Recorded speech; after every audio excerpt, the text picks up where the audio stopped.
ये आपका सर्किल हुआ। सर्किल का मतलब क्या होता है, तो वृत्त होता है। सर्किल का मतलब क्या होता है, तो वृत्त होता है, और वृत्त में क्या होता है, तो एक सेंटर होता है यानी मध्य बिंदु होता है, इसको सेंटर यानी केंद्र बोला जाता है।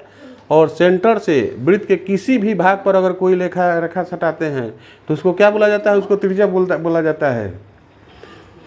और इसके परिधि के दोनों सतह पर कहीं भी अगर कोई दो लाइन हम स्पर्श खींचते हुए आते हैं तो इसको व्यास बोला जाता है। ये वृत्त की सबसे बड़ी भुजा होती है व्यास। व्यास को हमेशा डायमीटर से और त्रिज्या को रेडियस से सूचित करते हैं, वो इसका सेंटर हो गया। इतना आपको ध्यान रखना है। दूसरा नंबर, यहाँ से चलते हुए जैसे बी से हम चलना स्टार्ट किए और चलते चलते चलते चलते पुनः हम बी पर आएंगे तो इसको परिधि कहा जाता है। इसके अंदर जो भी जगह है, मान लेते इस प्रकार का कोई खेत है, इसमें हम लौकी की सब्जी वब्जी लगा दिए हैं, गाय से बचाने चरने से बचाने के लिए तुमको चारों से घेरना पड़ेगा कि नहीं, तो घेरने वाला बात कौन सी हो गया, परिधि। और इसमें जितना जगह में सब्जी हम लोग बोए हुए उसको एरिया कहा जाता है यानी क्षेत्रफल कहा जाता है।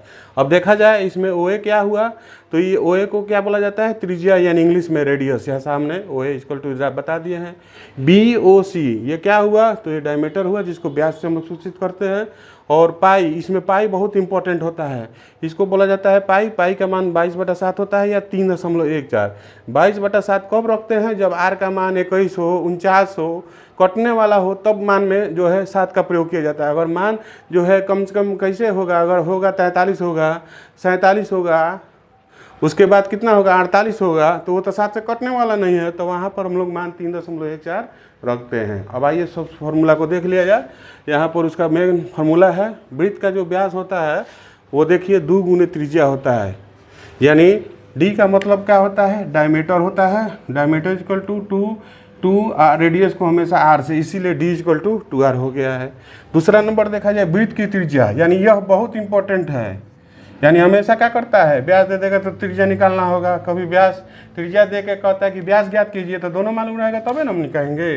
व्यास जो देखिए हमेशा त्रिज्या का 2 गुना होता है। देखिए त्रिज्या इतना है तो इसका 2 गुना, यानी देखिए ये इधर 2 गुना हो गया, इसलिए 2r हो गया। और त्रिज्या जो होता है व्यास का आधा होता है, देखिए यहाँ पर d/2, यानी व्यास का आधा। देखिए इतना लंबा ये पूरा है, इसका एक पार्ट यहाँ से ले लिया तो यही रेडियस हो गया, यानी व्यास का आधा त्रिज्या होता है। तो वृत्त की जो त्रिज्या होती है वो व्यास का क्या होता है, तो आधा होता है, तो d/2 हो गया। उसके बाद वृत्त की परिधि, परिधि को सी से ही सूचित किया जाता है। क्यों किया जाता है, क्योंकि सी का मतलब होता है इंग्लिश में सर्कुम्फरेंस, यानी परिधि को इंग्लिश में सर्कुम्फरेंस कहा जाता है। 2πr होता है। और परिधि हमेशा मापते हैं तो एक ही यूनिट में आएगा, या तो सेंटीमीटर हो या मीटर हो, सेंटीमीटर हो या मीटर हो, त्रिज्या भी आएगा किसी एक ही यूनिट में आएगा।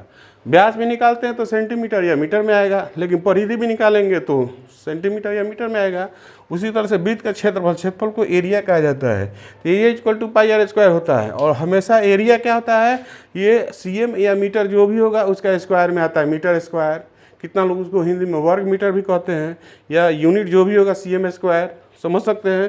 तो एरिया को ए से सूचित किया, इसलिए बराबर πr² हो गया। बाकी आप इस फिगर को देख लिए। सो सर्किल मान यहाँ भी है, यहाँ भी है, इसको अच्छा तरह से देखिए। इस मेंसुरेशन क्षेत्र बोला जाता है, इस पार्ट को मेंसुरेशन, यानी ये जो है वृत्त है, वृत्त के बाद आपका आता है कौन सी इंपॉर्टेंट पॉइंट, बेलन आता है, शंकु आता है, गोला आता है, अर्धगोला आता है। इतना को आप फोकस कर लेंगे तो मैट्रिक में आपका मेंसुरेशन क्षेत्र मजबूत रहेगा। और धीरे धीरे हम वीडियो इस पर डालते रहेंगे। प्रत्येक बेलन हुआ, शंकु हुआ, गोलन हुआ, घन हुआ, गनाभ हुआ, इस सब पर हम एकदम वीडियो बनाते हुए डालेंगे फार्मूला। और इसको फार्मूला वाला लिस्ट में जाके देखिएगा।